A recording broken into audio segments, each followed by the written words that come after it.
मी सांगतोय तुमचा विश्वास बसणार नाही. कल्याणमध्ये एका महिलेने जी विमा कंपनीमध्ये काम करत होती आणि तिला असाच एक शेअर मार्केटचा ₹999 चा तिनं कोर्स केला.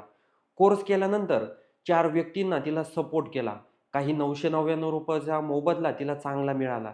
त्यानंतर तिनं जास्त रक्कम त्या ठिकाणी लावली. ₹50,000 तिनं रक्कम लावली आणि रक्कम एवढी लावल्यानंतर तिला ₹1,00,000 नफा मिळाला. त्यानंतरच एका लिंकवर त्यांनी सांगितलेल्या लिंकवर तिनं क्लिक केला आणि क्लिक केल्यानंतर तिनं जवळ-जवळ ₹50,00,000 तिनं त्या शेअर मार्केटच्या याच्यावर लावले. त्या लोकांना दिले आणि दिल्यानंतर त्या लोकांनी तिला जवळ-जवळ ₹58,00,000 तिच्या खात्यावर टाकल्याचं सांगितलं आणि अशी अट ठेवली, "तू जर ₹80,00,000 खात्यावर आम्हाला जमा केले, तर तुला जवळ-जवळ ही रक्कम तरच काढता येईल." अशा पद्धतीनं त्या महिलेला समजलं, की आपली फसवणूक झाली आहे म्हणून.